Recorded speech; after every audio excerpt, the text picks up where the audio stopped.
हरे कृष्णा कृष्ण कृष्ण हरे हरे, हरे राम राम राम हरे हरे। सभी भक्तों का स्वागत है आज के भागवत कथा में। तो हम चर्चा कर रहे थे कि कैसे प्रभुपाद ने जो है दीक्षा समारोह भी किया और फिर पहला इस्कॉन में विवाह भी संपन्न कराया, और उस विवाह से काफी लोग प्रेरित हुए। और प्रेरित होने के पश्चात जब उन्होंने प्रभुपाद को बता रहे थे कि बहुत अच्छा रहा ये कार्यक्रम, तो प्रभुपाद चाह रहे थे कि मैं ऐसे कार्यक्रम रोज कर सकूं। और प्रभुपाद बोल रहे थे कि अगर धन राशि रहेगा तो हम रोज फेस्टिवल मना सकते हैं। और फिर प्रभुपाद बताया कि किस तरह से वो अमेरिका में आए, और हमने कल चर्चा सुना कि कैसे एक सुई की तरह वो अंदर घुसे हैं, लेकिन जब वो निकलेंगे तो एक पूरे हल के समान बाहर निकलने वाले हैं। अर्थात उन्होंने अपने जीवन में आध्यात्मिक जो बीज उन्होंने आरोपण किया है उसका वो विस्तार पूरे विश्व भर में करने वाले हैं। तो प्रभुपाद ने एक जगह कन्वर्सेशन में अपने शिष्यों के साथ बताया था कि अगर लोगों को मालूम होता है कि ये बूढ़ा आदमी क्या करने वाला है, तो शायद कई लोग मुझे मार देते थे। अर्थात जो लोग नास्तिकवादी लोग हैं, तो नास्तिकवादी लोगों को जो है आध्यात्म का पूरी तरह से प्रचार हो तो वो उनको अच्छा नहीं लगता, और उनको लगता है इससे हमारे हमारे कार्यों पे आक्रमण हो सकता है। तो प्रभुपाद एक बूढ़े व्यक्ति थे, 70 साल की उम्र के, तो उनको देख के किसी को लगा नहीं कि ये कुछ ज्यादा करने वाले हैं। लेकिन प्रभुपाद ने फिर भी जो है पूरे विश्व में क्रांति का आंदोलन कर दिया और इस्कॉन की नींव की स्थापना पूरी तरह कर दी। तो बताते हैं स्वामी जी जो है उन्होंने अपने सारे शिष्यों को एक बार इकट्ठा किया, और उन्होंने सोचा कि चलिए अभी हम ऐसा कुछ करते हैं जो अभी तक नहीं हुआ है। और उन्होंने सबको वॉशिंगटन स्क्वायर पार्क, जो न्यूयॉर्क में एक जगह था, वहां पे लेके गए। तो अभी प्रभुपाद पहली बार इतिहास में चैतन्य महाप्रभु और भक्तिजान ठाकुर ने जो किया था संकीर्तन, लेकिन वो संकीर्तन जो है सिर्फ भारत में ही सीमित था। और जो है भक्तिजान ठाकुर ने हो सकता है भारत के अलग अलग 64 गौड़ीय मठ में कराया होगा और बाहर के जगह पे कराया होगा शहरों में, पर विदेश में पहली बार संकीर्तन होने वाला था। तो रविंद्र स्वरूप प्रभु जो उनको पहली जो रूप में उनको जो दीक्षा मिला था, वो याद कर रहे हैं इस बात को कि प्रभुपाद कुछ भी छुपा के नहीं करना चाहते थे। तो वो बोलते थे कि मैं चाहता हूँ सब लोग वही कार्य करें, और वो दिन आ गया है। तो बोले हम लोग सब मिलके जो है संकीर्तन करेंगे। तो ये जो शिष्य थे वो थोड़े घबरा गए थे, क्योंकि उनको लग रहा था हम लोग कमरे में बैठ के जप कर रहे हैं, थोड़ा कीर्तन कर रहे हैं, वो ठीक है, लेकिन पूरी पब्लिक के सामने कीर्तन करना, तो वो थोड़े घबराए हुए थे। तो प्रभुपाद उनको बोले कि आपको डरना नहीं चाहिए, कृष्ण भगवान आपको मदद करेंगे। तो वैसे ही हमें जब हम भक्ति कर रहे हैं तो हमें भी थोड़ा संकोच होता है, थोड़ा हमें डर लगा रहता है कि हमारा भविष्य क्या होगा, और हमें कैसे हम अलग अलग मुश्किलों से जूझेंगे, या हमारी भौतिक और आर्थिक परिस्थितियां कैसी होंगी।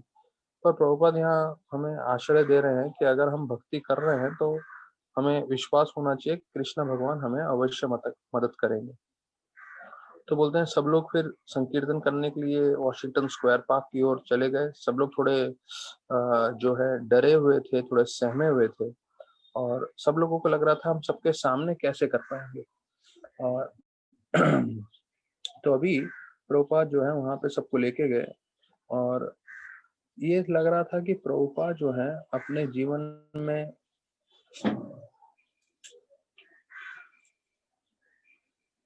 प्रभुपाद जो है अपने जीवन में जो है सब छोटा छोटा कार्य कर रहे थे, और ऐसा नहीं लग रहा था कि प्रभुपाद कुछ बहुत बड़ी खबर करने वाले हैं या बहुत बड़ा कुछ जो है कार्य करने वाले हैं। पर अभी न्यूयॉर्क की गलियों में जाके कीर्तन करना जो है सारे शिष्यों को थोड़ा लग रहा था ये तो कोई बड़ी चीज है होने वाला है।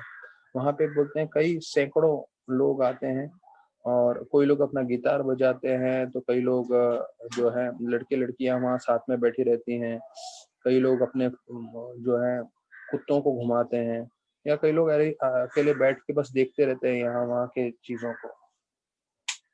तो इसके बीच में प्रभुपाद गए एक लॉन के ऊपर, और वहां पे लिखा हुआ था कि ये तो जो है जो है यहाँ पे लिखा हुआ था कि घास के ऊपर मत बैठिए। तो प्रभुपाद जो है उसी घास के ऊपर जाके बैठ गए और करताल बजा के कीर्तन चालू करना चालू किया। तो बोलते हैं पहले तो थोड़े शिष्य धीरे धीरे बोलने लगे, फिर उनमें सब में ध्वनि में जोर आ गया, सब लोग जोर जोर से कीर्तन करने लगे। तो जगन्नाथ वो उनको याद आ रहा है इस बारे में कि कैसे इतना महत्वपूर्ण संकीर्तन हुआ, और जो है हम सबको इतना उत्साह आ गया, और हम में जो जो हम लोग शर्मा रहे थे वो पूरा हमारा जो है शर्म पूरा निकल गया, और हम शर्मा नहीं रहे थे, और हम जोरदार फिर कीर्तन करने लगे। तो बोलते कई लोग जो है आतुर होकर देखने लगे यहाँ पे हो क्या रहा है। और बताया जाता है कुछ ही मिनटों में दो पुलिस वाले आ गए, और वो पूछने लगे कौन है यहाँ पे मुख्य व्यक्ति, कौन है इंचार्ज, कौन है। तो वो जो लड़के हैं वो प्रभुपाद की तरफ देखे, तो उन्होंने प्रभुपाद को बोला आपके यहाँ साइन नहीं दिख रहा है क्या कि यहाँ पे घास पर ही बैठना है करके। तो प्रभुपाद जो है आराम से उठे और वो दूसरी ओर जाके बैठ गए जहाँ घास नहीं था। और फिर प्रभुपाद जो है कि 1.5 घंटा वहां पे कीर्तन किया।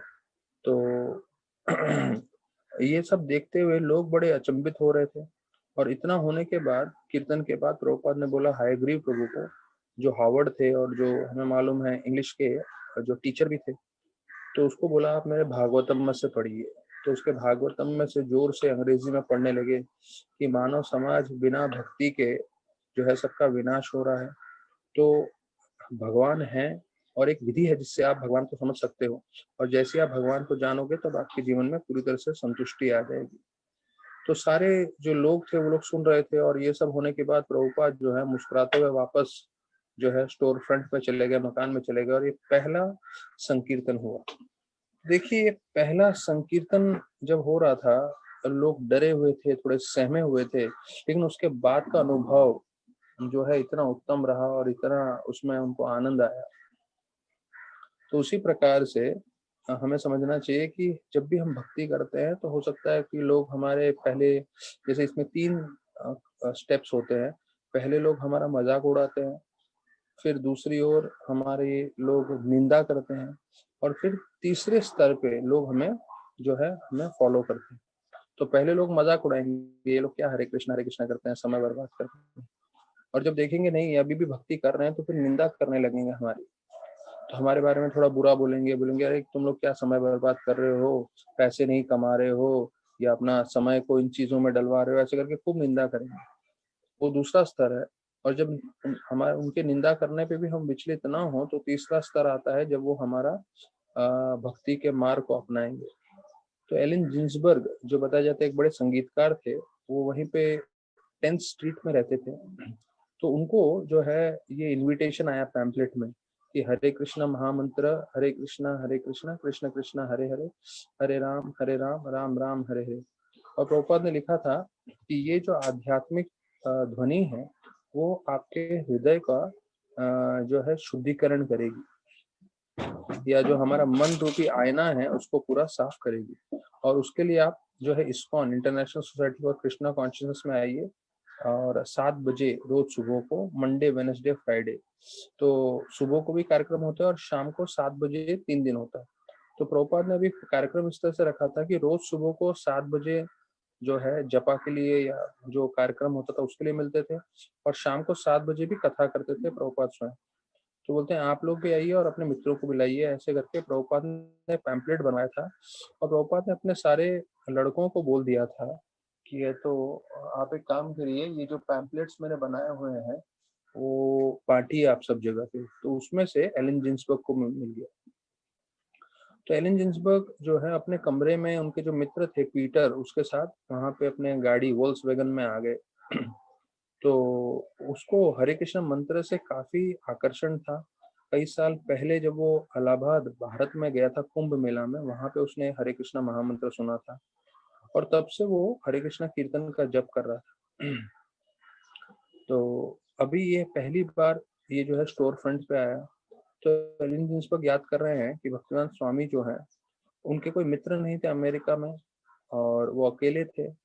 और वो ऐसे जगह पे आके उन्होंने अपना निवास बनाया जहाँ पे ज़्यादा महंगाई ना हो, ज़्यादा महंगाई ना हो।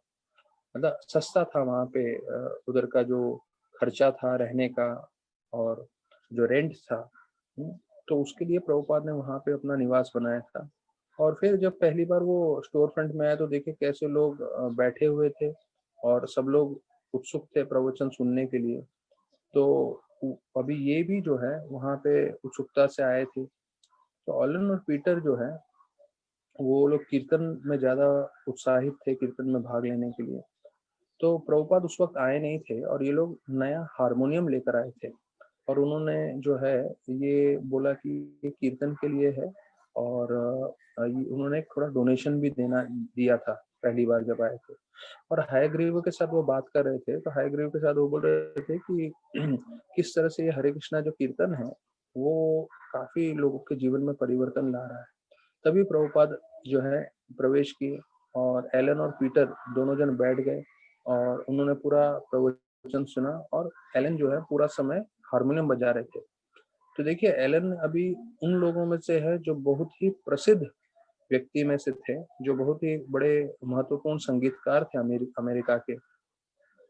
तो एलन याद करके बोलते हैं कि प्रभुपाद हमेशा कीर्तन करते रहते थे और मुझे इससे मेरे जो भारत की याद आ रही थी।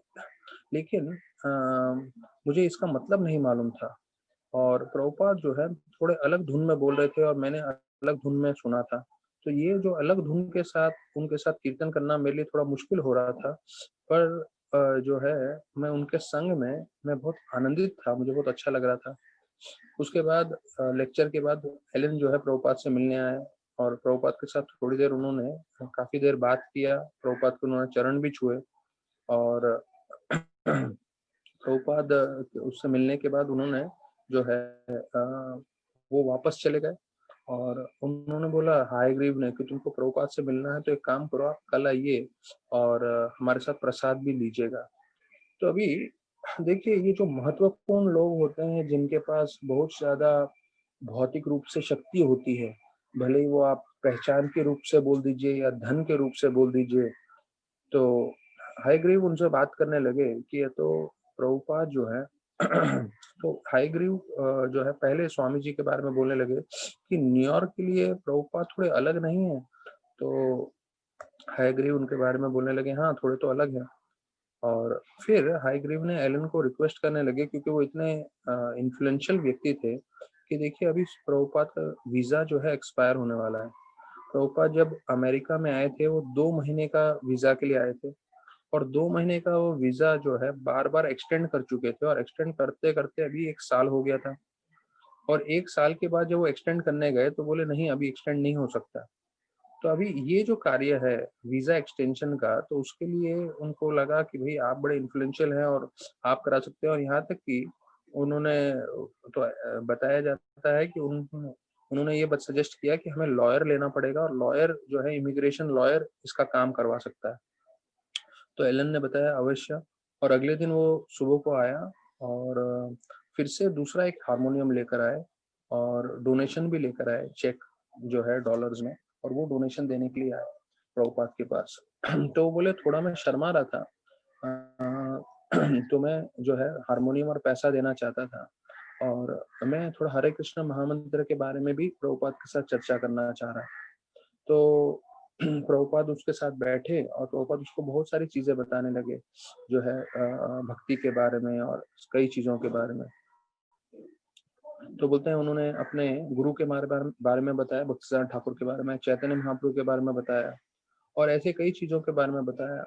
एंड यहाँ पे लिखते हैं प्रभुपाद को अच्छा लग रहा था इनके साथ बात करके क्योंकि अभी इतने समय के प्रचार के बाद अभी पहली बार प्रभुपाद ऐसे व्यक्ति से मिल रहे हैं और ऐसे व्यक्ति को प्रचार कर रहे हैं जो बहुत नामी है और जिनके पास बहुत सारा धन भी है। तो प्रभुपाद एलन के साथ बहुत अच्छे से बात की, उनको गीता के बारे में भी कई बार बताते थे और फिर जो है थोड़ा कीर्तन के बारे में और चैतन्य महाप्रभु ने पहला संकीर्तन कैसे किया था। तो ये सब सुन के जो है एलन बहुत आनंदित हो रहे थे और उनको हमेशा प्रभुपाद का संग अच्छा लगता। तो कई चीज़ों के बारे में प्रभुपाद जो है स्पष्ट बोलते थे जो एलिन को कभी-कभी अच्छा नहीं लगता था। जैसे प्रभु एलिन जो है दूसरे गुरुओं से भी मिल कर आए थे। तो जैसे ही उनका नाम प्रभुपाद के सामने लिया, प्रभुपाद स्पष्ट रूप से बोले ये लोग सब बोगस हैं। तो एलन को एकदम झटका लग गया, उनको लगा अरे! मुझे तो लग रहा था सब साधु लोग अच्छे हैं। पर प्रभुपाद जो है दूसरे साधुओं के लिए जो है सीधा उनकी निंदा करते थे या उनको बोल देते थे कि ये लोग सब धोखेबाज हैं, ये लोग बकवास हैं।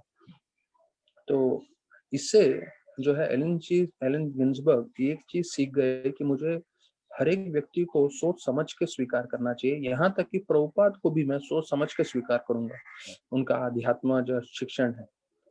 तो फिर एक बार एलन जो है बोलने लगे कि मेरे को ऐसा दिव्य दृष्टि मिला, जिस दिव्य दृष्टि में उन्होंने कोई कोई गुरु हैं जिनका नाम विलियम ब्लेक करके है, उनको देखा।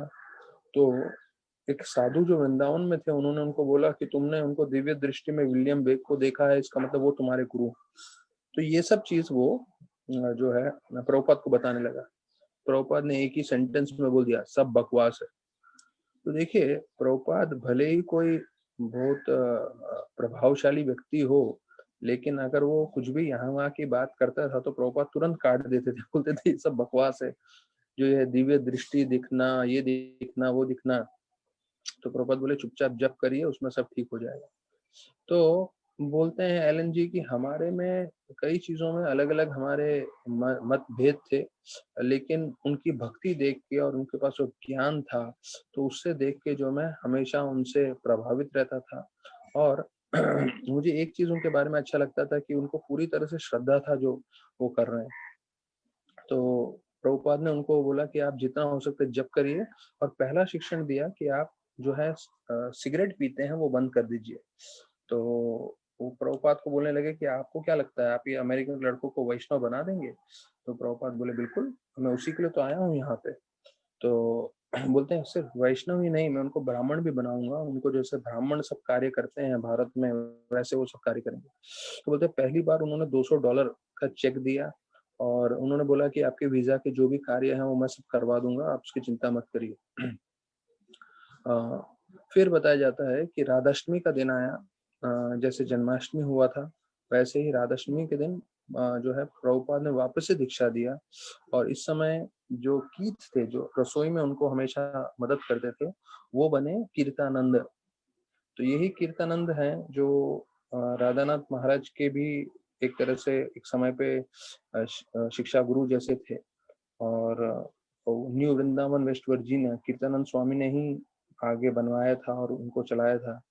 और उनके अंडर में देवामृत स्वामी, राधानाथ महाराज, भक्ति तीर्थ महाराज, ये सब जो बड़े बड़े सन्यासी थे सब कीर्तानंद स्वामी के अंडर में थे। और ये कीथ जो है दीक्षा प्राप्त करते हैं, उनका सेकंड बार जब प्रभुपाद ने दीक्षा दिया था तो उसमें कीथ को कीर्तानंद मिला, स्टीव को सतस्वरूप मिला।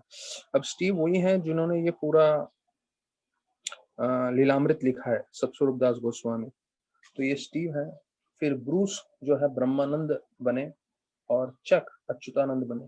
तो ये जो ब्रूस थे इन्होंने भी अपना शरीर, ब्रह्मानंद प्रभु ने कुछ साल हुए हैं वृंदावन में ही बॉडी छोड़ा, तो वो भी प्रभुपाद के मुख्य शिष्यों में से थे। देखिए जो सेकंड बैच जब दीक्षा का हुआ तो उसमें ये ब्रह्मानंद भी थे।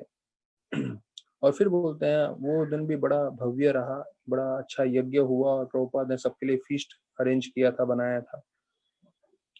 तो फिर कई लोग पूछते थे कि आप इस आध्यात्म से क्या चीज प्राप्त कर सकते हैं? तो प्रभुपाद बोलते थे कि आप उच्च उच्च कोटि की चेतना प्राप्त कर सकते हैं हरे कृष्णा जप करने से, कीर्तन करने से।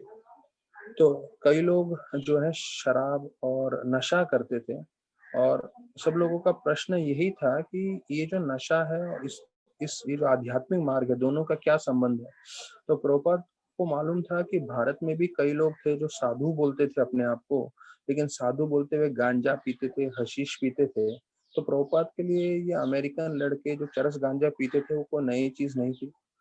तो कई लोग उनको पूछते थे क्या इससे आपकी चेतना में परिवर्तन आ सकता है?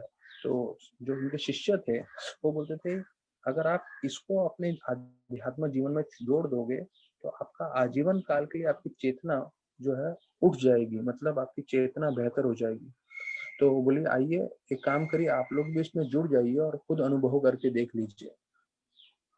तो ऐसे करके जो है ये सारे भक्तगण दूसरे लोगों को भी प्रचार कर रहे थे, हिप्पियों को भी, और उनको भी जोड़ने की कोशिश कर रहे थे। तो कल हमने भागवतम में 7वें श्लोक तक देखा कि कैसे जो है अश्वमेध यज्ञ की तैयारी कर रहे हैं, और कैसे हमने देखा इंद्र जो है वो थोड़े द्वेषी हो रहे थे, और द्वेष के कारण वो घोड़ा चुराने वाले हैं। तो ये सब हमने कल चर्चा किया था।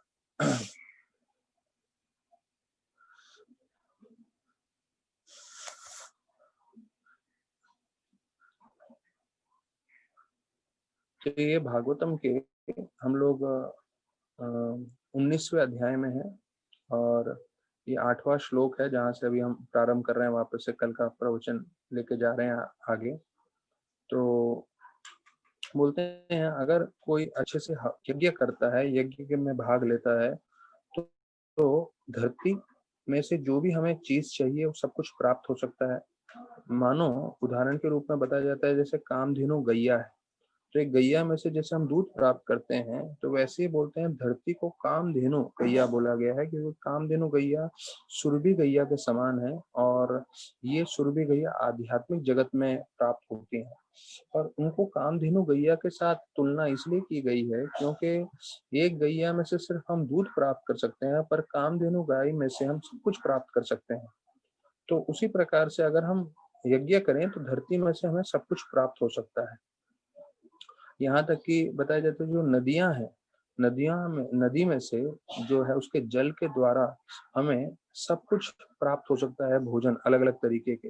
जैसे कोई हमें, किसी को मीठा चीज पसंद है तो मीठा, किसी को तीखा चीज पसंद है तो तीखा, और किसी को कोई खट्टा चीज पसंद है तो वैसा। और पेड़ में से जो है हमें फल और शहद प्राप्त हो सकता है। तो बोलते हैं फिर दूध में से हमें दही मिल सकता है, घी मिल सकता है, और जो भी हमारे जीवन के हमें चीजें आवश्यकता है वो सब हमें प्राप्त हो सकती है। तो प्रभुपाद बोलते हैं अगर नदियों को हम प्रदूषित ना करें और उसको अपने हिसाब से बहने दें, और जहां जहां वो बहता है, जो नदी बहती है, तो वहां पे जो जमीन है उसको वो बहुत तरह से उपजाऊ कर देते हैं, जो है नदी अपने मट्टी से। और वो उपजाऊ होने के कारण वहां पे सब्जी, पेड़ पौधे सब उग सकते हैं। तो एक शब्द आता है रस, रस मतलब स्वाद।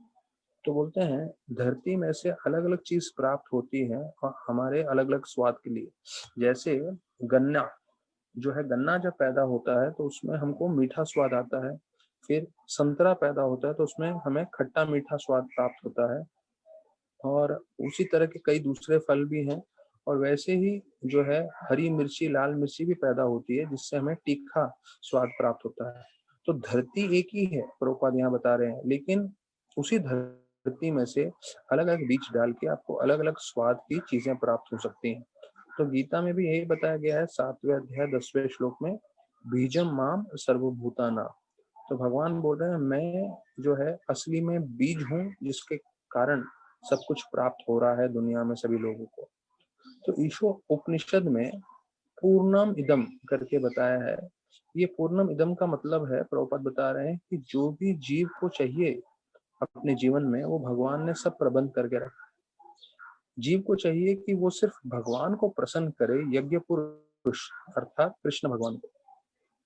और जब वो उनको संतुष्ट करेगा, क्योंकि हम उनके ही अंश हैं, तभी हम संतुष्ट हो सकते हैं। तो प्रभुपाद बोलते हैं thus the whole system is so arranged that a living entity must do his duty as is constitutionally made। मतलब हमें बनाया गया है भगवान की सेवा के लिए, तो हमें वही करना है। और अगर हम वो नहीं करेंगे तो हम सफर होते रहेंगे। ये प्रकृति का नियम है। देखिए, ये एक बहुत सरल चीज प्रभुपाद ने बता दी है, लेकिन ये सरल सी चीज हमारे दिमाग में कितनी बार बैठती नहीं है। सरल चीज बताइए कि हमें बनाया गया है भगवान की सेवा के लिए, हम, हमारा प्राकट्य हुआ है भगवान की सेवा के लिए, और अगर हम इसको स्वीकार नहीं करेंगे तो जीवन पर्यंत हम सफर करते रहेंगे। ये प्रकृति का नियम है। तो जो लोग भी भक्ति से जुड़ जाएं, और भले ही उनमें कमियां हैं, उनमें गलतियां हो रही हैं, लेकिन फिर भी उनका जीवन सार्थक हो जाएगा। क्यों? क्योंकि वो भगवान से जुड़ रहे हैं। तो फिर यहाँ पे बता रहे हैं प्रभुपाद दूसरे 8वें श्लोक के दूसरे पैराग्राफ में कि जो जंगल है, वो जंगल में जितने भी पेड़ हैं, उसमें से शहद, उसमें फल और उसमें फूल जो है सब प्रकट हो रहे थे उस समय। कलयुग का प्रभाव ऐसा है क्योंकि यज्ञ नहीं हो रहे हैं, तो इसलिए अधिकांश जो है पेड़ नहीं रहे हैं, और जहाँ पेड़ है भी वहां पे ना फल आ रहे हैं ना शहद आ रहा है। तो बोलते हैं कि हर एक चीज यज्ञ पे निर्धारित रहता है। अगर हम संकीर्तन यज्ञ कर रहे हैं तो उससे जो है हम अपने जीवन में और पूरी दुनिया में क्रांति ला सकते हैं। प्रभुपाद ऐसे बोलते हुए अंत कर रहे हैं। तो प्रभुपाद फिर आगे भागवतम के अगले 9वें श्लोक में बोल रहे हैं कि पृथु महाराज ने जो है उनको अलग अलग देवताओं ने और अलग अलग पृथ्वी के लोगों ने आके उनको अलग अलग भेंट दिए, और उस समय उनके इतनी अच्छी सत्ता थी और इतनी अच्छी भक्ति का भाव उन्होंने कर रखा था, जिसे समुद्र भी जो है बहुत मूल्यवान रत्न या पर्ल्स जिसे बोलते हैं मोती, वो निकाल निकाल के दे रहे थे। और जितने भी पहाड़ थे वहां से इतनी उपजाऊ मिट्टी आ रही थी, जिससे हर तरह के पदार्थ जो है वो पूरे पृथ्वी पे प्रकट हो रहे थे। तो प्रभुपाद बताते हैं ईशोपनिषद में बताया है कि इस पृथ्वी पे इतना सब कुछ दिया गया है, जिससे ना ही मनुष्य जब बल्कि जानवर, कीड़े मकोड़े, मछली और पेड़ सब संतुष्ट हो सकते हैं। तो ध्यान रखिए, ये गलत धारणा है कि मानव के लिए इतना भोजन नहीं है, या जैसे बोलते हैं लोग अंग्रेजी में पॉपुलेशन एक्सप्लोजन, कि बहुत ज्यादा पॉपुलेशन बढ़ गया है। प्रभुपाद इस बात का खंडन कर रहे हैं। प्रभुपाद स्पष्ट बोल रहे हैं यहाँ पे कि कैसे जो है मानव ही नहीं, जानवर, कीड़े मकोड़े और मछली और पेड़ सबकी संतुष्टि के लिए इतना जो है प्रबंध है इस पृथ्वी पे। और बोलते हैं जो समुद्र है और नदियां हैं, बोलते हैं इसमें से भी बहुमूल्य रत्न और मोती और कोराल करके है, पर्ल्स, कोराल और दूसरे मूल्यवान रत्न प्राप्त हो सकते हैं। तो बोलते हैं अगर हमें ये सब चीज का ज्ञान होगा तो हमें ये सब चीज प्राप्त हो सकते हैं यज्ञ के द्वारा, नहीं तो ये सब चीज समुद्र और सब छुपा देते हैं। तो प्रभुपाद बोलते हैं 4 तरह के भोजन होते हैं। एक चारव्य, चारव्य मतलब जिसको हम चबा के खाते हैं। दूसरा होता है लेह, लेह मतलब जिसको चाट के खाते हैं। तीसरा होता है चुस्य, जिसको हम चूस सकते हैं। और चौथा होता है पीय, जिसको हम पी सकते हैं। तो ये 4 तरह के पदार्थ होते हैं, और ये चारों पदार्थ जो है धरती माता पृथ्वी देवी जो है प्रकट करने में सक्षम है। जैसे हम जानते हैं खाने में हम चावल दाल खाते हैं, शायद चटनी वगैरह हम लोग शायद चाट लें, चूसने में आम या ऐसा होता है, या कोई फल होते हैं जो हम चूस के खाते हैं, और पीने का तो पानी और बाकी इतने सारे फलों का रस रहता है, वो सब हम पीते हैं। तो ये सब पदार्थ जो है धरती माता प्रकट कर सकती है। तो फिर यहाँ पर वर्णन कर रहे हैं कि किस तरह से भक्ति करने के कारण सब लोग जो हैं खुश थे और सब लोग के जीवन में समृद्धि थी। तो प्रभुपाद बोल रहे हैं कि कलयुग का प्रभाव के कारण लोग को मालूम नहीं है कि इतने बड़े समुद्र या सागर में से हमें इतने रत्न मिल सकते हैं। कलयुग में लोग सिर्फ मछली पकड़ने के जाते हैं, और ये प्रभुपाद बताते हैं शूद्रों का काम है मछली पकड़ना। हाँ, बोलते हैं जो क्षत्रिय और वैश्य थे वो समुद्र में से पर्ल्स, ज्वेल्स और कोराल ये प्राप्त करते थे, अर्थात सबसे बहुमूल्य रत्न वो समुद्र से प्राप्त करते थे। लेकिन जो शूद्र है या उससे भी निम्न गरीब लोग हैं, वो सिर्फ मछली पकड़ते हैं। और प्रभुपाद तुलना देते हैं कि हो सकता है कोई जो है 100 किलो मछली भी पकड़ ले, लेकिन उसका मूल्य एक मोती के समान नहीं रहेगा, मतलब मोती ज्यादा मूल्यवान है। तो समुद्र का असली जो चीज है वो है मोती, और ये जो बहुमूल्य रत्न है वो सबसे महत्वपूर्ण है। तो बोलते हैं प्रभुपाद कि कितने सारे फैक्ट्री हैं जो फर्टिलाइजर्स बना रहे हैं और ऐसे रसायन बना रहे हैं, लेकिन उनको मालूम नहीं है कि पहाड़ों से और नदियों से ये सब रसायन अपने आप बनकर आते हैं। और जो अगर कोई जो है अच्छे से इसको प्रयोग करे तो उससे पूरे पृथ्वी पे पूरा पृथ्वी उपजाऊ बन सकता है। तो बोलते हैं ये सब के पीछे एक ही चीज है जो हमें स्वीकार करना चाहिए, वो है वैदिक शास्त्रों को और वैदिक शास्त्र में बताए हुए यज्ञ को। अगर हम इसको स्वीकार कर रहे हैं तो पूरा पृथ्वी उपजाऊ बन सकता है और हमें प्रचुर मात्रा में जो है फल इत्यादि जो है सब कुछ प्राप्त हो सकता है। तो ये 9वां श्लोक था। फिर जो है 10वें श्लोक में बोलते हैं, इति अदोक्षज ईशया पृथस्तु परमोदयम अस्यन भगवान इंद्रः प्रतिघातम अचिकरा। तो भगवान को अधोक्षज ईशया बताया गया है, मतलब ये उनके पूजनीय कृष्ण भगवान को एक और नाम है अधोक्षज। तो उनको विदु पृथु महाराज जो है अधोक्षज रूप में भगवान को पूजते थे।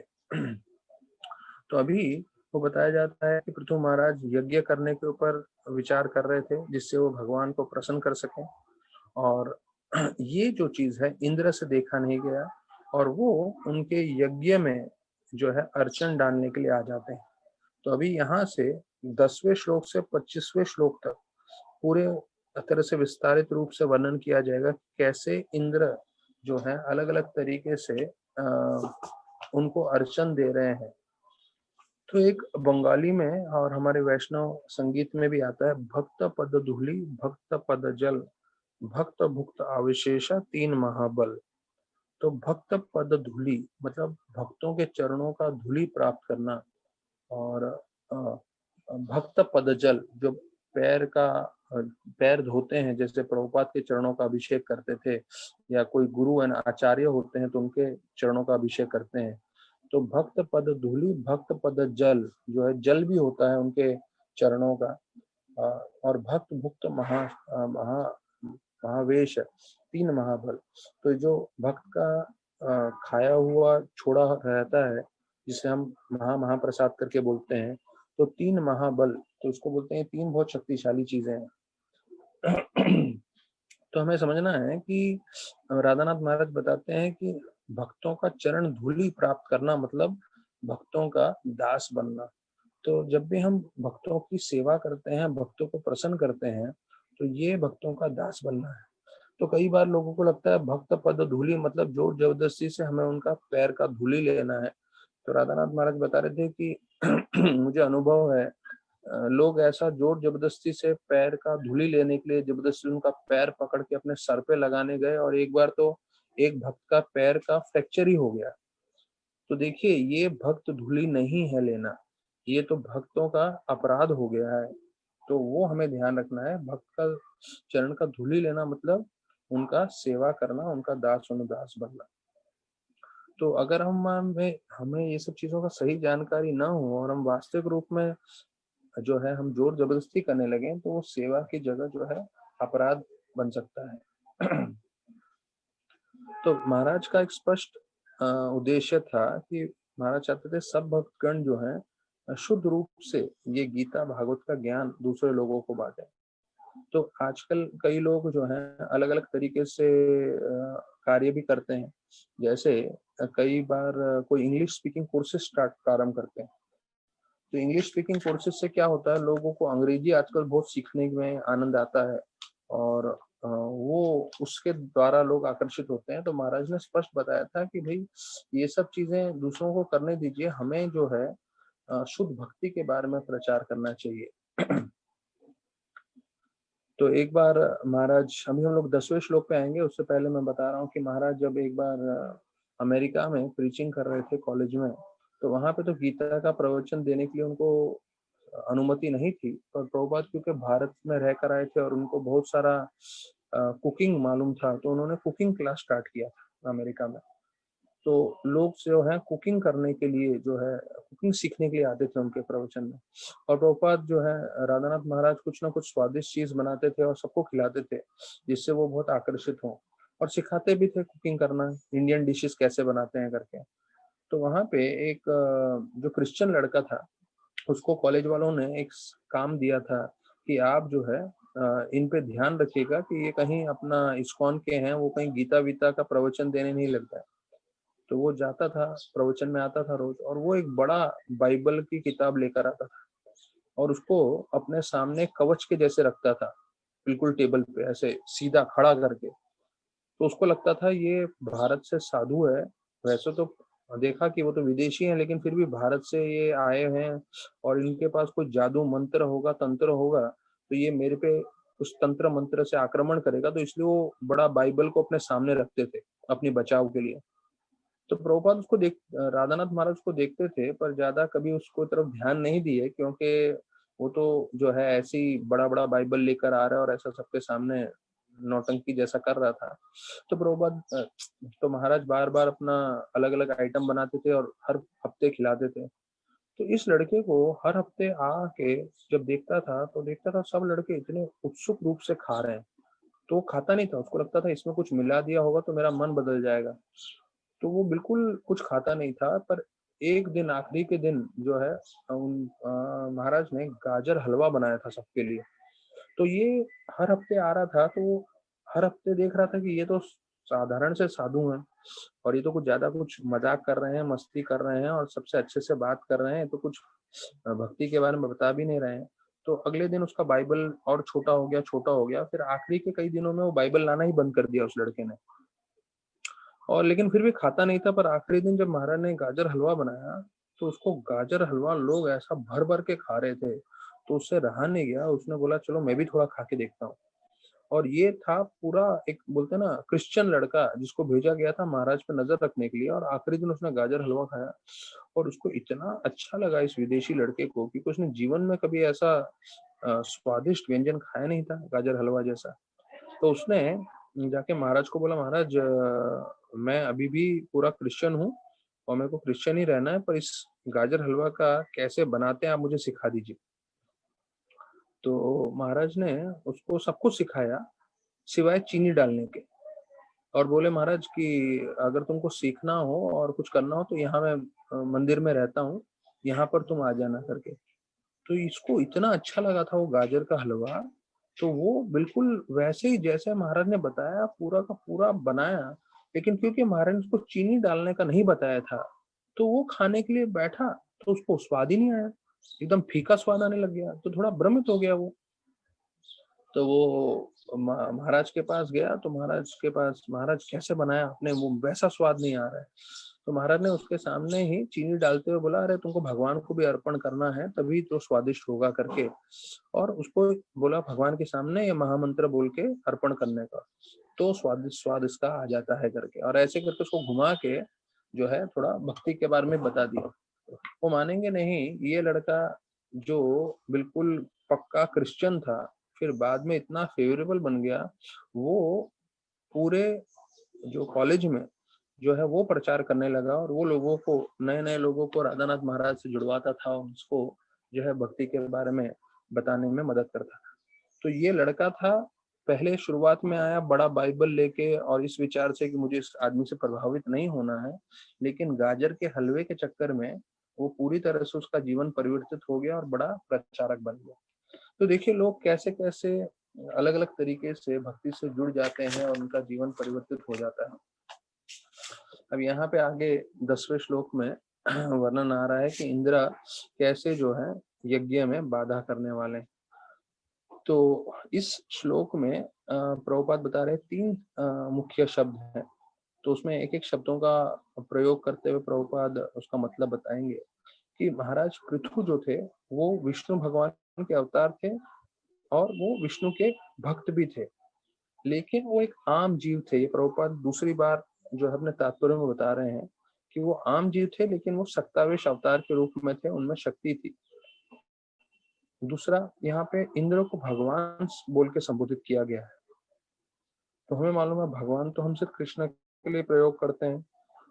तो इस श्लोक में अगर आप देखें, इति अदोक्षज ईशस्य जो है प्रथोस्ता परमोदयम आसुयम आसुयान भगवान इंद्र। तो भगवान इंद्र करके 10वें श्लोक में प्रयोग हुआ है शब्द। तो भगवान तो सिर्फ हम कृष्ण के लिए बोलते, तो इंद्र को क्यों भगवान बोला गया है? तो प्रभुपाद स्पष्ट कर रहे हैं कि भगवान मतलब जिसके पास भगवान की दी हुई बहुत सारी शक्ति हो।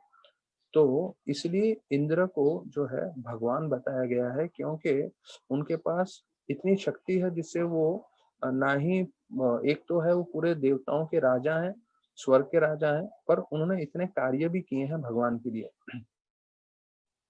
तो प्रभुपाद बोलते हैं कि भगवान होते हुए भी, इतनी शक्तियां होते हुए भी वो पृथु महाराज से द्वेष करने लगते हैं। और प्रभुपाद बोलते हैं कि ये भौतिक जगत का दोष है। ये जो इस भौतिक जगत में हम रह रहे हैं, भले ही कोई इंद्र ही क्यों ना हो, मतलब इंद्र अर्थात इतने बड़े शक्तिशाली देवता, लेकिन उनके मन में भी द्वेष आ सकता है, उनके मन में भी कल्मश आ सकता है। ये भौतिक प्रकृति है, ये भौतिक प्रकृति का जो है दोष है। फिर अधोक्षज का शब्द बताते हैं, मतलब कि हम भगवान को अपने मन और इंद्रियों से कभी समझ नहीं पाएंगे। सिर्फ जब हम भगवान की भक्ति करते हैं तो भगवान प्रसन्न होकर अपने आप को हमारे सामने समक्ष प्रकट करते हैं। फिर आगे बता रहे हैं कि जब पृथु महाराज आखिरी अश्वमेध यज्ञ कर रहे थे तो इंद्र वहां पे प्रकट हुए और अदृश्य रूप में, उसको कोई देख नहीं सा पा रहा था, और वो घोड़ा चुरा के चले गए। तो क्यों? क्योंकि हमें षट क्रतु का मतलब है जिसने 100 अश्वमेध यज्ञ किए हैं। तो अब प्रभुपाद बताते हैं कि उस यज्ञ में जब जानवरों को मारा जाता था, अश्वमेध यज्ञ मतलब जहाँ अश्व अश्व मतलब घोड़ा, उसको उसका जो है बलि चढ़ाते थे। तो बोलते थे उनको जो मारते थे तो वो यज्ञ इतना शक्तिशाली होता था, मंत्र इतना शक्तिशाली होता था, तो बोलते हैं उसको वापस से वो लोग जीवित कर देते थे। इतनी शक्ति थी उनमें, उस यज्ञ में, उस हवन में। तो देखिए ये कलयुग के पहले की बात चल रही है, और ये तो खैर ये लीला तो सतयुग में हुआ है, पर कलयुग से पहले तक ये सब संभव था। कलयुग में किसी के पास ऐसा शक्ति नहीं है कि मंत्रों से वो किसी मृत जीव को वापस से जीवित कर सके। तो ये सब पहले युगों में होता था। फिर बोलते हैं ताम आत्रीर भगवान अक्षतद सर्वमानम विहायस अम्युक्तम इव पाखंडम यो धर्मे धर्मम विभ्रम। पाखंडम शब्द का प्रयोग आया है। पाखंड मतलब जो पाखंडी हो, जो धोखा देता हो। तो जब इंद्र घोड़ा लेके जा रहे थे तो उन्होंने एक सन्यासी का कपड़ा पहन लिया था। अभी ये जो सन्यासी का जो कपड़ा पहना है, इसके ऊपर समझ लीजिए ये पूरा अध्याय चलने वाला है। इंद्र ने पहली गलती की, उन्होंने ये पाखंडी का रूप धारण किया। वो सन्यासी थे नहीं, लेकिन उन्होंने सन्यास का रूप धारण किया और उन्होंने धोखा दिया, उन्होंने अधर्म का जो है प्रारंभ कर दिया। तो बोलता है जो अत्रि ऋषि थे वो ये सब देख के पूरी तरह समझ गए कि ये क्या गड़बड़ कर रहे हैं और क्यों गड़बड़ कर रहे हैं। तो प्रभुपाद बोलते हैं पाखंड और पाषंड ये दोनों शब्दों का एक ही मतलब है, धोखा देना। तो ये लोग धोखा देते हैं गलत कार्य करने के लिए, पाप कार्य करने के लिए, और वो लोग लाल कपड़ा, भरवा कपड़ा भी पहनते हैं दूसरों को धोखा देने के लिए। तो बोलते हैं आज भी ऐसे कई लोग आपको मिलेंगे जिन्होंने लाल कपड़ा पहना हुआ है और वो ढोंगी रूप से दिखाना चाहते हैं कि वो लोग मुक्त हैं और लोगों को धोखा देना चाहते हैं। तो प्रभुपाद एक दूसरी जगह पे प्रवचन में बता रहे थे, दुनिया में लोगों को धोखा खाना है, लोग की इच्छा है हमें धोखा खाने की, इसलिए उनको धोखेबाज गुरु मिलते हैं। तो चीटर्स एंड द चीटेड, कई लोगों को धोखा खाना है तो उनको ऐसे लोग मिलते हैं जो धोखा देने में तेज होते हैं। तो फिर दोनों एक दूसरे को, एक धोखा देता है, एक धोखा स्वीकार करता है, तो वैसा हो जाता है इस दुनिया में। लेकिन कोई प्रामाणिक भक्ति चाहेगा तो उसको प्रामाणिक भक्ति भी मिल सकती है। तो फिर बोलते हैं कि प्रभुपाद लिखते हैं जीव में एक अवगुण है, जिसका एक अवगुण का नाम है धोखा देना। तो बोलते हैं यहाँ हम देख रहे हैं वही गुण इंद्र में हमको दिख रहा है, और इंद्र के द्वारा हम सबको समझना है कि हम सब में भी है धोखा देने की प्रवृत्ति, तो हमें वो सब नियमित रखना चाहिए। तो प्रभुपाद बोल रहे हैं कि ये जो सन्यासी होते हैं जिन्होंने लाल कपड़ा पहना है, उसका मतलब क्या है? उसका मतलब ये है कि हमने, सन्यासी जो होते हैं, कि हमने सभी भौतिक चीजों को परित्याग दिया है और हम पूरी तरह से भगवान की सेवा में नियुक्त है। तो लाल कपड़े का मतलब क्या है यहाँ पे बता रहे हैं। लाल कपड़े का मतलब जो सैफरन कपड़ा है, उसका मतलब ये है कि हमने सब भौतिक चीजें छोड़ दी हैं और हम जो है पूरी तरह से भगवान की सेवा में नियुक्त हो चुका है। तो राधानाथ महाराज जब संन्यास सेरेमनी था, उसमें महाराज बोल रहे थे ऐसा नहीं है कि एक सन्यासी ही जब वचन लेता है तो सन्यास का व्रत लेता है और वो ही सन्यासी बनता है। मैं सैफरन की बात नहीं कर रहा हूँ, मैं सैफरन से भी एक स्टेप आगे सन्यास की बात कर रहा हूँ यहाँ पे। तो राधानाथ महाराज ने बताया था हर एक भक्त को एक सन्यासी के जैसे, एक सैफरन डिवोटी के जैसे उनका हृदय होना चाहिए कि हम भौतिक चीजों के प्रति बिल्कुल आकर्षित न हो और पूरी तरह से हम जो है भगवान की सेवा में नियुक्त हो, जो एक सैफरन ड्रेस का मतलब है, जो प्रभुपाद यहाँ बता रहा है। तो देखिए हो सकता है कि कई माताएं हैं, कई गृहस्थ हैं, कई आईएएस लड़के हैं, तो बोले अरे ये तो सन्यासी है, तो सैफरन ड्रेस का बारे में प्रभुपाद बता रहे हैं। पर नहीं, हम सबको इस स्तर पे आना है। तो हो सकता है कि हम अपने जीवन भर कार्य में लगे रहें, पर हृदय में हमें पूरी तरह से आसक्ति भगवान की ओर बनानी है और भौतिक चीजों से हमारी आसक्ति कम से कम होनी चाहिए। फिर प्रभुपाद बता रहे हैं कि धोखेबाज सन्यासी और साधु जो है पृथु महाराज के समय से है, मतलब सतयुग से है। तो हमें ध्यान रखना है कि ऐसे धोखेबाजों से हमें कैसे बचना है। और प्रभुपाद बोले दूसरा कि एक जो सन्यासी होता है उसको ध्यान रखना है कि उसके चरित्र में कोई दोष ना है। तो चैतन्य महाप्रभु ने सिखाया सन्यासी अल्प छिद्र सर्वलोक गाय, कि एक सन्यासी के चरित्र पे एक छोटा सा भी दाग होगा तो पूरी दुनिया उसके बारे में बहुत कुछ बोलेगी। तो इसलिए बोलते हैं कि कलयुग में सन्यास नहीं लेना चाहिए, प्रभुपाद ने बताया है। क्योंकि अगर कलयुग में हम सन्यास नहीं उत्तेजित कर सकती हैं और जो है हमें विचलित कर सकती हैं, इसलिए सन्यास नहीं लेना चाहिए करके प्रभुपाद ऐसे बता रहे हैं। तो ये 12वें श्लोक तक हुआ, 13वें श्लोक से हम कल चर्चा करेंगे। आइए हम जो है भक्ति विनोद ठाकुर के एक और भजन में प्रवेश करते हैं। जैसे कल हमने उनका भजन सुना जिसमें वो पूरा भगवत धाम के बारे में वर्णन कर रहे थे, तो यहाँ बता रहे हैं कि कोटि कोटि जन्म मोरे नहीं को उद्धार। अभी यहाँ पे वो प्रार्थना कर रहे हैं और ये देखिए जब वो प्रार्थना कर रहे हैं हम सब जीवों को सिखा रहे हैं कि कोटि कोटि, कोटि मतलब 1 कोटि को 10 लाख बोलते हैं। तो कोटि कोटि जन्म मतलब लाखों, 10 लाख मतलब करोड़ों जन्म हो चुके हैं हमारे, पर हम अपने आप को जो है उद्धार नहीं कर पाए हैं, इस भौतिक जगत से निकल नहीं पाए हैं। तो प्रार्थना कर रहे हैं चैतन्य महाप्रभु से। हाँ, और वो बोल रहे हैं कि आपका नाम है पतित पावन। हाँ, तो अभी आपका नाम पतित पावन कैसे सिद्ध होगा जब आप मुझ जैसे पतित का उद्धार करेंगे। और उसके लिए बोल रहे हैं कांडिया कांडिया बोले पतित चार, कि मैं रोते रोते मैं इतना बद्ध जीव हूँ, मैं प्रार्थना कर रहा हूँ कि आपका पतित पावन नाम प्रसिद्ध तुम्हार। अभी आपका नाम इतना प्रसिद्ध हुआ है पतित पावन का, तो वो कैसे आप मालूम चलेगा हमें कि आप पतित पावन है जब आप मेरा उद्धार करोगे।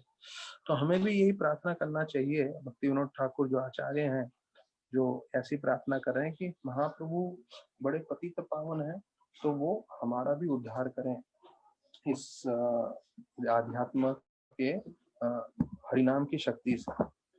तो पद्म पुराण में देखिए अधिकांश समय हम लोग गीता भागवत ही पढ़ रहे हैं और भागवतम के श्लोक सुन रहे हैं, पर अगर हम पद्म पुराण के श्लोकों को में पढ़ेंगे तो पद्म पुराण के श्लोकों में उत्तराखंड में आया हुआ है कि कैसे भगवान शिव जो है वो बोल रहे हैं कि मैं अपने जो है ज्ञानम मद विमुखम कुरु, कि उनको विष्णु भगवान ने बताया कि आप ऐसा ज्ञान का प्रचार करिए जिससे लोग मेरे विमुख हो जाएं। मतलब वो शास्त्रों को पालन नहीं करें और वो इंद्र भोग में लग जाएं, जिससे वो ज्यादा से ज्यादा इस भौतिक जगत में लोगों की उत्पत्ति करते रहें, भक्ति की तरफ आकर्षित ना हो।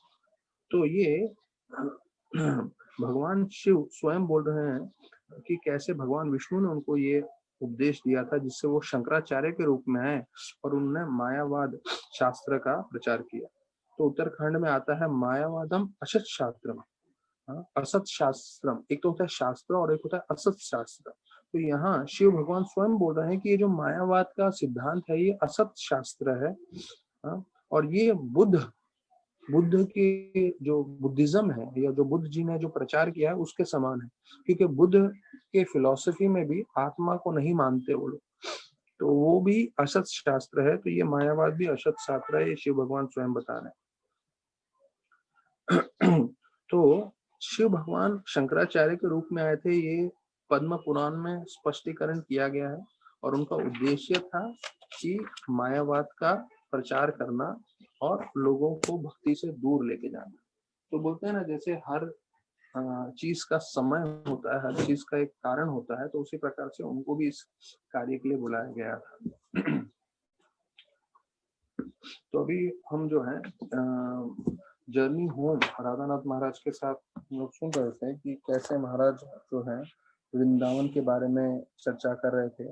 असीम उनको बोलते हैं चलो हम आपको वृंदावन लेके चलते हैं, और वृंदावन के ब्रजवासी जो है उनके आंखों में कैटरैक्ट था, कईयों को चमड़ी की बीमारी थी, कई लोग जो है एकदम फटे पुराने कपड़े पहने हुए थे, लेकिन इन सभी लोगों में एक एक आनंद था, एक खुशी थी, और जो महाराज ने पूरे विश्व में भ्रमण करते हुए नहीं देखा था, वो क्या था, वो सब कृष्ण भगवान का कीर्तन कर रहे थे, कृष्ण भगवान के जो है भजन गा रहे थे, और उसमें वो बिल्कुल आनंदित थे।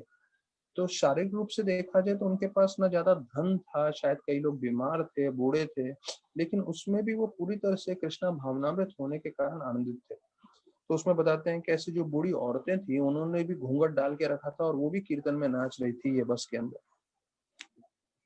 तो बोल रहे हैं कि वृंदावन का वर्णन कर रहे थे कि कैसे जो औरतें हैं वो कुएं में से पानी निकालती थी, और फिर मटकियां अपने सर के ऊपर रखते हुए चलती थी, और जब भी किसी से मिलती थी तो उनको राधे राधे करके बोलती थी। और वहां पे गोबर के जो जो गोबर से खाना बनाते हैं, तो उसकी खुशबू ही पूरे वृंदावन में फैली रहती थी। और वहां पे गैया और बैल सब लोग चराने के लेके जाते थे। तो ये सब देखते हुए एक अलग ही महाराज को अनुभव हो रहा था। और महाराज बोल रहे हैं, मैं सब जगह, मैं पूरे विश्व में घूम कर आया, पर यहाँ पे इनकी जो भक्ति थी, वो मैं देख के बहुत प्रभावित हो गया। तो यहाँ पे बोल रहे हैं उनका जो धर्म था सिर्फ संडे के लिए नहीं था, जैसे अधिकांश क्रिश्चियन लोगों में होता है, रविवार के रविवार वो लोग चर्च में जाते हैं। तो बोलते हैं ऐसा नहीं था इनका कि सिर्फ हफ्ते में एक दिन हम भक्ति करेंगे, बाकी दिन नहीं। इनके रोज, हर दिन में और पूरे समय में वो कृष्ण भावनामृत थे, पूरी तरह से कृष्ण भगवान का जो है वो स्मरण कर रहे थे, और वो पूरा स्पॉन्टेनियस था। स्पॉन्टेनियस मतलब अपने आप उनके मन में भक्ति आ रही थी। तो फिर जो है वो मदन मोहन मंदिर के पास असीम के साथ बैठे, और उन्होंने एक प्रश्न पूछा कि लोग विग्रह की पूजा करते हैं, तो आप मुझे विग्रह की पूजा के बारे में कुछ बताएंगे क्या? राधानाथ महाराज ने असीम कृष्ण से पूछा। तो बोले हमने देखा है भारत भर में कि जो शिव के भक्त हैं वो शिवलिंग को पूजते हैं, और जो बुद्धिस्ट बुद्धा के पुजारी हैं वो लॉर्ड बुद्धा का जो बड़ा विग्रह है उसको पूजते हैं। जीसस क्राइस्ट के जो क्रिश्चियन होते हैं वो जीसस क्राइस्ट के जो उनका जो क्रॉस पे जो मूर्ति होता है उसको पूजते हैं। मुसलमान लोगों में बोलते हैं हम जो है पूजा नहीं करते विग्रह की, लेकिन वो लोग भी जो हैं उनके जो मक्का है, मक्का में जो काबा है, तो वो भी उसके सामने हमेशा प्रणाम करते रहते हैं और उसको पूजते रहते हैं। तो किसी न किसी जो है विग्रह या मूर्ति को पूजने की जो है सब में एक प्रथा है। तो इसके बारे में आप बताएंगे क्या? तो ये महाराज जी के मन में प्रश्न था। तो फिर जो है ये आइडल वर्शिप, मतलब एक होता है मूर्ति की पूजा करना और एक होता है भगवान की पूजा करना, तो इन दोनों में बहुत फर्क है। तो जो भगवान की पूजा करते हैं तो उनको साक्षात भगवान का संपर्क प्राप्त होता है। तो इसके बारे में प्रभुपाद राधानाथ महाराज बता रहे हैं कि जीसस क्राइस्ट ने बताया है, यू कैन जज the tree bye it's fruit. अर्थात अगर कोई पेड़ कितना अच्छा है आपको कैसे मालूम चलेगा? उसके फल प्राप्त करके। तो बोलते हैं वैसे ही जो लोग डीटी वर्शिप कर रहे हैं, विग्रह की पूजा कर रहे हैं, उनका आप जीवन में परिवर्तन देख सकते हैं और उससे आपको मालूम चल जाएगा। तो अधिकांश समय बोलते हैं भारतवर्ष में सब लोग कर रहे हैं ये विग्रह की पूजा। और महाराज बोल रहे थे मुझे भी काफी अच्छा लग रहा था ये विग्रह की पूजा। तो मैं उनसे पूछना चाहता था कि आप मुझे बताइए कि शास्त्रों के हिसाब से क्या इसका दृष्टिकोण है? तो बोलते हैं भगवान अगर सर्वव्यापी हैं, सब जगह हैं, तो भगवान मूर्ति में भी हैं। तो पहला उन्होंने ये जवाब दिया कि भगवान अगर सब जगह हैं तो वो भगवान मूर्ति के अंदर भी हैं, विग्रह के रूप में भी आ सकते हैं। और जो है, आप कहीं भी जाएं विश्व के किसी भी कोने में, भगवान तो एक ही है, लेकिन अलग अलग समय में लोग उनको अलग अलग रूप में पूजते हैं। तो जो लोग जो है बाइबल मानते हैं या कुरान मानते हैं, तो उसमें भी एक तरह से वो लोग किसी ना किसी की पूजा तो कर ही रहे हैं। तो ये जो पूजा करना है वो सबसे सर्वोत्तम है। तो यहाँ पे महाराज बता रहे हैं कि he accepts our devotional offerings for all purpose of purifying the worshipper's body, mind and words and fixing us in remembrance of the Lord. The aim is to please the Lord through surrender and love. मतलब जब हम भगवान के विग्रह की पूजा करते हैं तो उस पूजा के बदले में भगवान जो है हमारा भक्ति स्वीकार कर रहे हैं। हम लोग जो भी भगवान को अर्पण करते हैं वो भगवान स्वीकार करते हैं, और विग्रह के रूप में भगवान आके हमारे साथ आदान प्रदान कर रहे हैं। तो ये उद्देश्य है भगवान का कि हमारा प्रेम बढ़ाने के लिए, हमारी भक्ति बढ़ाने के लिए। तो बोलते हैं भगवान इतने शक्तिशाली हैं, वो हर रूप में आ सकते हैं, तो भगवान विग्रह के रूप में क्यों नहीं आ सकते? और विग्रह के रूप में इसलिए आते हैं जिससे हम अपना प्रेम बढ़ा सकें। और उदाहरण बोलते हैं कि हम बिजली को देख नहीं सकते, लेकिन वही बिजली जब एक बल्ब में आ जाती है तो बल्ब में आने के कारण हम उसको देख सकते हैं। तो बोलते हैं उसी प्रकार से भगवान एक शक्ति है, लेकिन जब भगवान विग्रह के रूप में आते हैं तो हम उनको देख सकते हैं, उनकी सेवा कर सकते हैं, हम उनके आदान प्रदान कर सकते हैं। तो ये उदाहरण दे रहे हैं कि बिजली को हम देख नहीं सकते, लेकिन वही बिजली बल्ब में आ जाती है तो उसका प्रकाश से हमें समझ में आता है कि बिजली है यहाँ। तो उसी प्रकार से बोलते हैं हम भगवान को देख नहीं सकते, लेकिन भगवान एक बल्ब के समान, एक विग्रह के समान हमारे समक्ष आ जाते हैं, जिससे हम उनकी सेवा कर सकते हैं, उनकी भक्ति कर सकते हैं। तो जब ये उदाहरण उन्होंने सुना तो उनको जो है बहुत अच्छा लगा, और उससे वो काफी प्रसन्न हो गए और उन्होंने इस उदाहरण को स्वीकार भी किया अपने जीवन में। अब यहाँ पे आगे हम लोग गीता के जो है श्लोकों में चर्चा कर रहे हैं। तो कल भी हमने सुना कि कैसे कृष्ण भगवान पहला शिक्षण दे रहे हैं, और पहले शिक्षण में उन्होंने बताया है कि भाई हम शरीर नहीं आत्मा है। और इसमें जो है 4 चीजों को वर्णन किया है कि पहला, जो आत्मा है वो हर बार शरीर बदलता रहता है। दूसरा, वो जवानी, बचपन से जवानी, जवानी से बुढ़ापे में जाता है। तीसरा, फिर वो मृत्यु में होने के पश्चात वो उस शरीर को छोड़ के दूसरे शरीर में जाता है। और जो धीर पुरुष है, इसको इंग्लिश में प्रभुपाद लिखते हैं sober person is not bewildered bye such a thing. तो ये देखिए, हमें लगता है हाँ हमें मालूम है, कई लोगों ने श्लोक कंठस्थ भी कर लिया होगा, पर वास्तविक रूप में अगर इसको हम समझ लें तो हमारा जीवन बहुत सरल हो जाएगा। हम आत्मा के स्तर पे जीवन व्यतीत करने लगेंगे, हम हमेशा संतुष्ट रहेंगे। प्रॉब्लम ये होता है, हम सुनते बहुत प्रवचन है, लेकिन फिर हम शरीर के स्तर पे ही कार्य करते हैं, पूरी तरह से इंद्र भोग में ही हम लगे रहते हैं। तो यहाँ पे धीर पर्सन, जो धीर पुरुष है, तो उसका बोलते हैं उसकी परिभाषा क्या है? जिसको पूरी तरह से ज्ञान हो आत्मा के बारे में, परमात्मा के बारे में, और जो है भौतिक और आध्यात्मिक जीवन के बारे में। जब किसी व्यक्ति को इन सब चीजों का ज्ञान पूरी तरह से हो और उसके हिसाब से वो जीवन व्यतीत करे, तो उसे धीर बोलते हैं।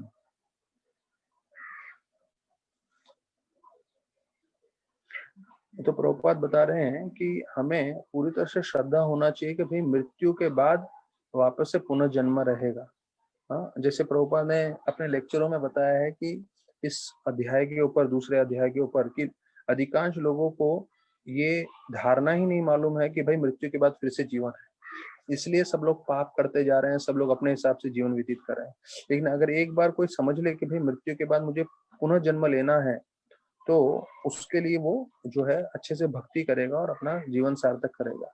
प्रभुपाद एक अपने दूसरे अध्याय के प्रवचन में बता रहे थे, एक कर्मी व्यक्ति, एक जो अभक्त है, वो बोलेगा अरे आप लोग ऐसे ही समय बर्बाद कर रहे हो, आप भी तो मर रहे हो, अभक्त भी तो मर रहा है, क्या फर्क है? कोई फर्क नहीं है, दोनों तो मर जाते हो, तुम लोग ऐसे ही भक्ति भक्ति प्रवचन प्रवचन नाम जप और वो सब कर रहे हो, कोई फर्क नहीं है, आप भी मरते हो और कर्मी भी भक्ता है, कोई फर्क नहीं है।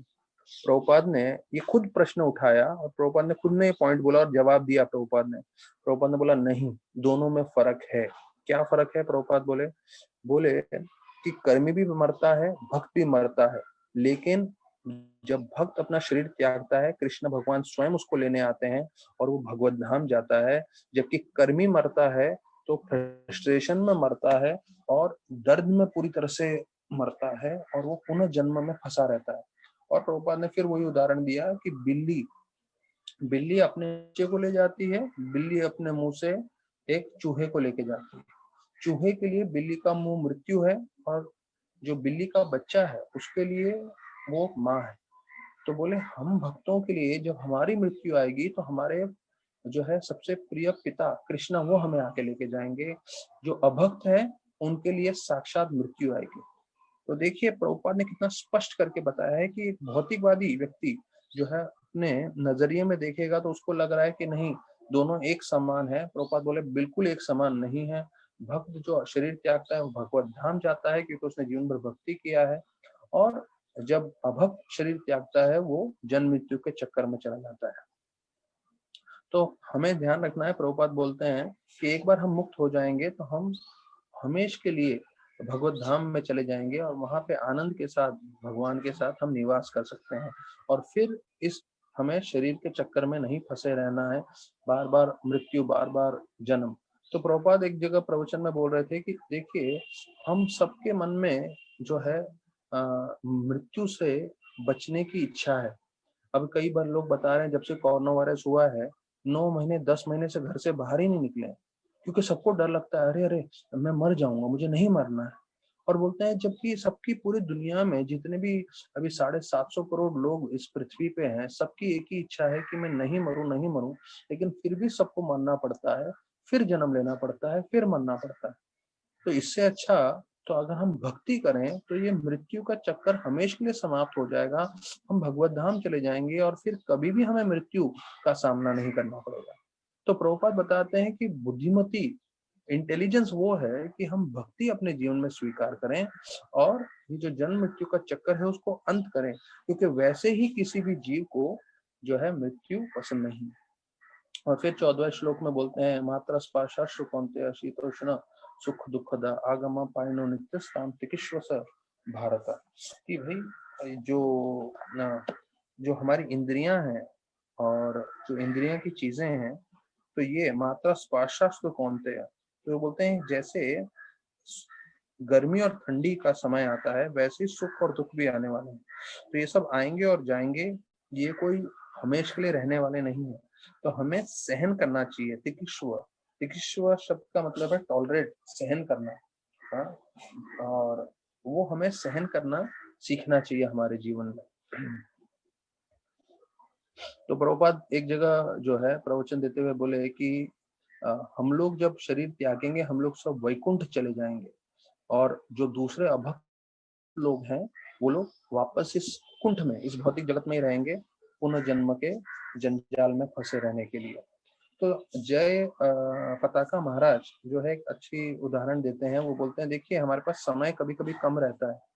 जैसे बोलते हैं कोई शॉपिंग मॉल में जाता है तो शॉपिंग मॉल में लॉटरी मिलती है, तो लॉटरी में उनको किसी को 3 मिनट मिलता है फर्स्ट विनर को, किसी को 2 मिनट मिलता है सेकंड को, और 1 मिनट मिलता है। तो इसका 3 मिनट 2 मिनट 1 मिनट का क्या मतलब है? जो शॉपिंग मॉल में बोलते हैं आपको 3 मिनट मिलेगा, ये अमेरिका में ज्यादा प्रसिद्ध है। तो बोलते हैं 3 मिनट मिलेगा, आपको जो चाहिए आप ले सकते हैं शॉपिंग मॉल से, तो उसके लिए आपको पैसा नहीं देना पड़ेगा क्योंकि आप लॉटरी विनर है। तो जय पताका महाराज बता रहे थे हमारे पास समझ लीजिए ऐसे 3 मिनट या 2 मिनट या 1 मिनट है शॉपिंग मॉल में, और बोलते हैं आप 1 मिनट में जो चाहिए ले सकते हैं। तो आप बिल्कुल समय बर्बाद नहीं करेंगे बात करने में या फोन अटेंड करने में या यहाँ वहाँ देखने में। आप देखेंगे सबसे मूल्यवान जो जो वस्तु है वो मैं भर लेता हूँ 1 मिनट में 2 मिनट में और वो लेके जाता हूँ मैं। तो जय पताका महाराज बताते हैं वैसे ही हमारा जीवन है, हमारे पास कुछ समय है, कुछ साल है हमारे पास। तो हमें बिल्कुल समय बर्बाद नहीं करना चाहिए यहाँ वहाँ की बेकार के चीजों के बारे में चर्चा करते हुए, बेकार की चीजों के बारे में चिंता करते हुए। हमें ज्यादा से ज्यादा भक्ति में प्रगति करने की कोशिश करनी चाहिए, भक्ति भाव में आगे बढ़ने की कोशिश करनी चाहिए और सब कुछ अपने जीवन में स्वीकार करना चाहिए। तो इसी के साथ आज का हम प्रवचन समाप्त करते हैं।